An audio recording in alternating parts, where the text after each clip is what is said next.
नमस्कार बच्चों। राजस्थान विश्वविद्यालय की बीए वर्ष तृतीय यानी कि थर्ड ईयर के हिंदी साहित्य की क्लास में आप सबका हार्दिक स्वागत है।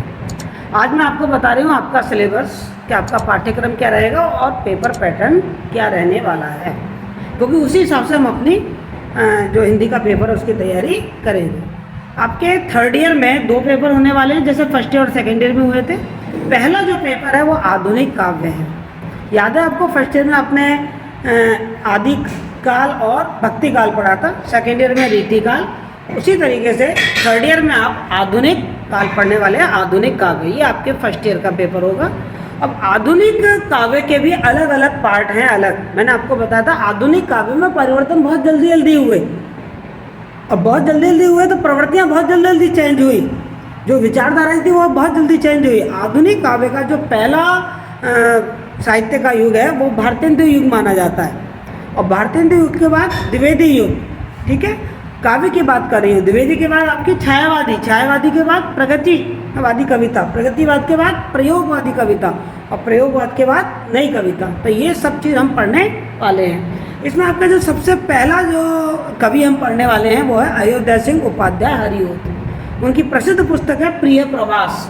प्रिय प्रवास के सर्ग 6 यानी कि अध्याय 6 के 40 छंद हमारे कोर्स में हैं, उनकी व्याख्या हम पढ़ेंगे। दूसरा जो कवि आपके कोर्स में है वो है मैथिली शरण गुप्त। मैथिली शरण गुप्त की साकेत, और साकेत के नवम सर्ग बहुत प्रसिद्ध है। ये उसमें उर्मिला की विरह व्यथा बताई हुई है। तो साकेत के नवम सर्ग के लगभग 7 छंद आपके कोर्स में हैं। और मैथिली शरण गुप्त की एक दूसरी पुस्तक है यशोधरा, जो गौतम बुद्ध की पत्नी थी यशोधरा। तो यशोधरा को किस तरीके से वो छोड़ के चले गए थे गौतम बुद्ध, उसका बहुत ज़्यादा उसको आत्मग्लानि हो रही है यशोधरा को। तो यशोधरा के विचारों को प्रस्तुत करते हैं उन्होंने एक खंड काव्य लिखा है यशोधरा। सखी वे मुझसे कह के जाते, आपने ये कविता सुनी होगी। ये कविता हम पढ़ने वाले हैं। तीसरा जो कवि है हमारा वह है जयशंकर प्रसाद, छायावादी कवि है। जयशंकर प्रसाद का एक महाकाव्य है, प्रसिद्ध महाकाव्य कामायनी। हम कामायनी के श्रद्धा सर्ग के 20 छंद इसमें पढ़ेंगे। और दूसरा इनका जो काव्य है वो है आंसू। आंसू के कुछ छंद हम इसमें पढ़ेंगे। ये दो चीज़ हम जयशंकर प्रसाद के पढ़ने वाले हैं। उसके बाद छायावादी कवि में ही एक कवि है सुमित्रा नंदन पंत, जिन्हें हम प्रकृति का सुकुमार कवि कहते हैं। उन्होंने प्रकृति जो प्राकृतिक सौंदर्य है उसका बड़ा सुकुमार वर्णन किया है। उनकी प्रथम रश्मि, मौन निमंत्रण और द्रुत जरो, ये कविता हम पढ़ने वाले हैं। और फिर उसके बाद प्रयोगवादी कवि आपने नाम सुना होगा अज्ञेय। क्या नाम है पूरा अज्ञेय का, बताइए जरा। हाँ, पूरा नाम बताइए। सच्चिदा, बोलिए। सच्चिदानंद हीरानंद वात्स्यायन अज्ञेय, इनकी कविता पढ़ेंगे। ये प्रयोगवादी कवि हैं। इनकी कविता बाबरा अहेरी, भीतर जागा दाता, सांप और यह दीप अकेला।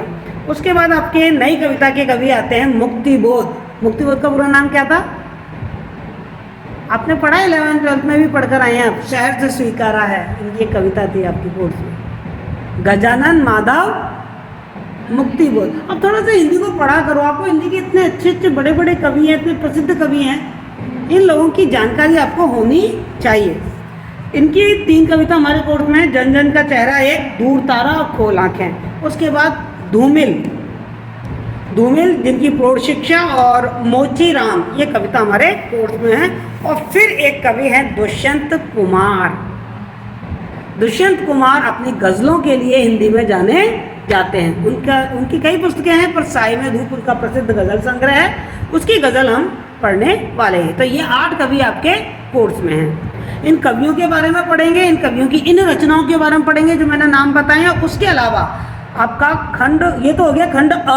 आपका जो फर्स्ट प्रश्न पत्र होगा उस प्रश्न पत्र के 3 पार्ट होंगे। पहले पार्ट में तो ये 8 कवियों के से संबंधित आपकी व्याख्या और प्रश्नोत्तर आ गए। खंड ब में जैसे मैंने आपको कहा था आधुनिक काल में विभिन्न प्रवृत्तियों का प्रादुर्भाव हुआ, जैसे भारतेंदु युग है, द्विवेदी युग है, प्रगतिवादी है, प्रयोगवादी है, नई कविता, ये सब हम पढ़ने वाले हैं। राष्ट्रीय काव्यधारा जिसमें भारतेंदु युग और द्विवेदी युग की बातें आ जाएंगी, छायावाद, प्रगतिवाद, प्रयोगवाद और नई कविता। आपके इस पेपर में ये 2 पार्ट होंगे। प्रश्न पत्र कैसा आएगा, जैसा आपका सेकेंड ईयर में आया था, फर्स्ट ईयर में आया था। याद है आपको सबसे पहले खंड में 4 व्याख्याएं थी, हर व्याख्या में यह था। पर अब की बार पहले वाला मजा नहीं है कि कहीं से भी कोई व्याख्या कर लो, अब तो आपको 2 में से एक ही करनी है, ठीक है। तो आपके 8 कवि हैं, 8 कवि में से एक व्याख्या आ जाएगी अथवा करके, आपको 2 में से एक, 2 में से एक, 2 में से एक, ऐसे 4 व्याख्या करनी है।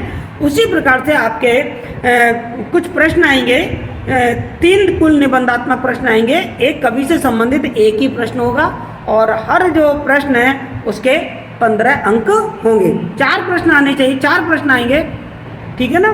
3 प्रश्न तो आपके आ जाएंगे कवियों से संबंधित और एक प्रश्न आ जाएगा आपका जो आधुनिक काव्य की, जो अपन ने विभिन्न विचारधाराएं पढ़ी हैं, प्रगतिवादी, छायावादी, राष्ट्रीय काव्यधारा, प्रयोगवाद, इससे संबंधित आएगा। वो 15-15 नंबर के होंगे। तो 15-15 नंबर के 4 प्रश्न हो गए 60 नंबर के, और व्याख्या हो गई 10-10 नंबर की 4, 40 हो गया 100 नंबर। 36 नंबर लाना जरूरी है आपको पास होने के लिए। ये तो था आपका फर्स्ट पेपर। अब सेकंड पेपर में आपका क्या होगा, सेकंड पेपर आपका गद्य से संबंधित है। याद करो कि सेकंड पेपर में जब फर्स्ट ईयर में आप पढ़ रहे थे तो आपने विभिन्न प्रकार की गद्य की विविध विधाएं पढ़ी थी, और सेकंड ईयर में आपने नाटक और एकांकी पढ़े थे। थर्ड ईयर में आप उपन्यास पढ़ेंगे और निबंध पढ़ेंगे, ठीक है।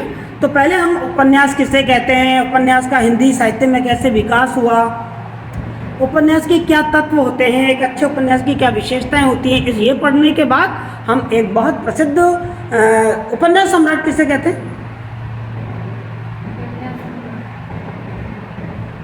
किस व्यक्ति को उपन्यास सम्राट कहते हैं। आपने उनकी कहानियां भी पढ़ी हुई हैं, नमक का दरोगा पढ़ी है आपने, प्रेमचंद को उपन्यास सम्राट कहते हैं। तो प्रेमचंद का एक उपन्यास है निर्मला, उस निर्मला को हम इसमें पढ़ने वाले हैं पूरी डिटेल से। पूरा कोर्स हमारे आएगा निर्मला का, पूरा उपन्यास हम पढ़ेंगे। और उपन्यास में क्या समस्या है, नारी प्रधान उपन्यास है।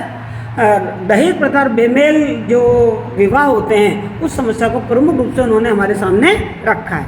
और मैं इस उपन्यास की सफलता इसी बात में मानती हूँ बेटा कि ऐसे उपन्यास लिखे गए, इसलिए वर्तमान समय में यदि हम देखें तो आज दहेज प्रथा, बेमेल विवाह की समस्या बहुत कम हो गई है, लेकिन फिर भी आज नारी से संबंधित बहुत सारी समस्याएं हमारे समाज में हैं। यदि इस उपन्यास को हम ढंग से पढ़ते हैं और अपने जीवन में उतारते हैं तो उन समस्याओं का समाधान भी हमको मिल जाएगा। इसके अलावा हम पढ़ेंगे निबंध। आपकी एक पुस्तक है निबंध विहग, जिसमें अपन साहित्यिक निबंध है ये। तो पहले हम पढ़ेंगे निबंध किसे कहते हैं, निबंध के क्या तत्व होते हैं, हिंदी साहित्य में निबंध का कैसे विकास हुआ। और हिंदी साहित्य के कुछ प्रसिद्ध निबंध हैं, जैसे साहित्य जन समूह के हृदय का विकास है, ये बाल कृष्ण भट्ट के द्वारा लिखा हुआ है, इस निबंध को पढ़ेंगे। क्रोध, ये एक हमारे जो मनोवेग होते हैं, जो हमारे मानसिक प्रक्रियाएं होती हैं, उन पर आधारित निबंध है। क्रोध क्यों आता है, क्रोध क्या है, आचार्य रामचंद्र शुक्ल द्वारा रचित है ये। भारतीय साहित्य की प्राण शक्ति, भारतीय साहित्य की मूल धारा क्या है, किससे प्रेरित होकर भारतीय साहित्य लिखा गया, हजारी प्रसाद द्विवेदी का निबंध है ये। छायावाद, आप सब जानते हो छायावाद के कभी अभी मैंने बताया भी, जैसे जयशंकर प्रसाद, सुमित्रा नंदन पंत, महादेवी वर्मा, निराला, ये 4 छायावाद के 4 स्तंभ माने जाते हैं। तो पूरे छायावाद पर एक निबंध लिखा है नंद दुलारे वाजपेयी ने, वो निबंध पढ़ेंगे हम।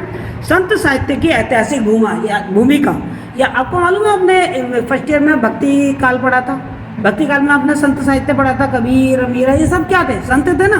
तो इन संत साहित्य की क्या भूमिका रही हमारे समाज के विकास का, क्या योगदान रहा, ये पढ़ेंगे। और विद्यानिवास मिश्र का मेरे राम का मुकुट भीग रहा है, इसमें आप लोगों से संबंधित है ये। आपके मम्मी पापा आपकी कितनी चिंता करते हैं, आप थोड़ा सा भी देर हो जाते हैं, घर नहीं करते हैं, घर पहुंचने में देर हो जाते हैं, कितनी चिंता करते हैं। आपको लगता तो क्या हो गया, आपको लगता है आप तो बेकार हमारी चिंता करते हैं। तो जो पुरानी पीढ़ी नई पीढ़ी की जो चिंता करती है और नई पीढ़ी की जो थोड़ी सी लापरवाही है, इन सब समस्याओं को लेकर यह निबंध लिखा गया है मेरे राम का मुकुट भीग रहा है कि किस तरीके से माता पिता अपने बच्चों के प्रति चिंतित रहते हैं, बच्चों की उनके इन संस्कार, इन मूल्यों की केयर करनी चाहिए। इसके बाद बेटा आपके जो काव्य शास्त्र है, काव्य शास्त्र में आपके अलंकार हैं, तो अलंकार पढ़ेंगे हम। और सारे अलंकार नहीं पढ़ने वाले हैं हम, अनुप्रास, यमक, श्लेष, उपमा, रूपक, उत्प्रेक्षा, विभावना, आपूर्ति, ये अलंकार पढ़ेंगे। छंद पढ़ेंगे, छंद की परिभाषा और महत्व क्या है, और कुछ छंद पढ़ेंगे जैसे दोहा, चौपाई, छप्पे, रोला, मालिनी, शिखरणी, द्रुत विलंबित और हरि गीतिका।